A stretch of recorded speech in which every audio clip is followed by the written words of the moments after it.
Ayun, what's up guys?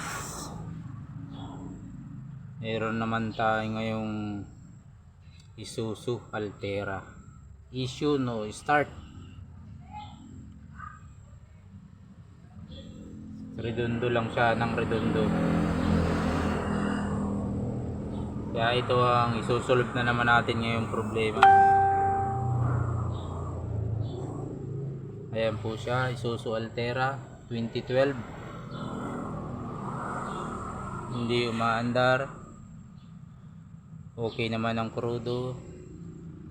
Palitan na ng pump sa tangke. Kaya tignan na natin kung saan pa po nagkakaproblema ito.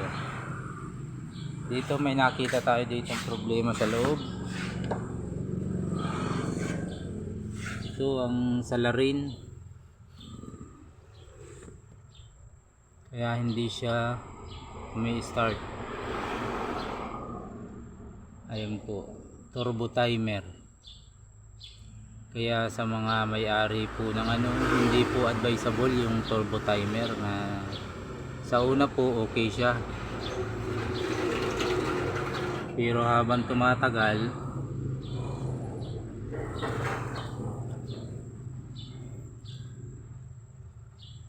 nagkakaroon po siya ng problema sa electronics niya. Ito po ang salarin. Ayan, kaya po siya hindi umaandar.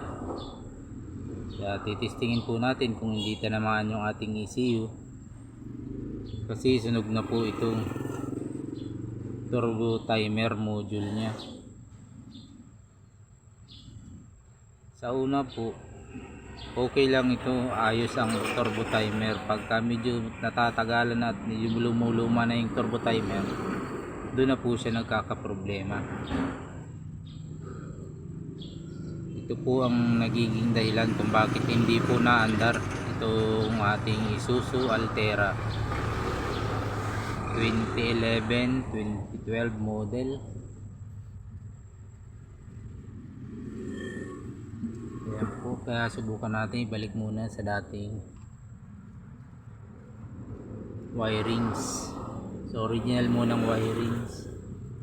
Sana po hindi tinamaan yung ating ECU. Kaya ito ang nagiging po sa mga turbo timer. Ayan, patagalan nasusunog po siya. Electronics po kasi ang loob.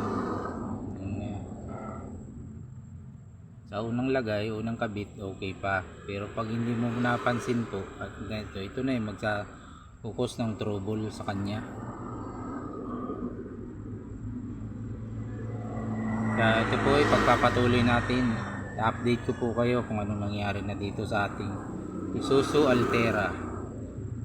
Medyo mahirapan din sa troubleshooting bago natin nahuli itong ating trouble na ito. Nakailang scan din po tayo dito.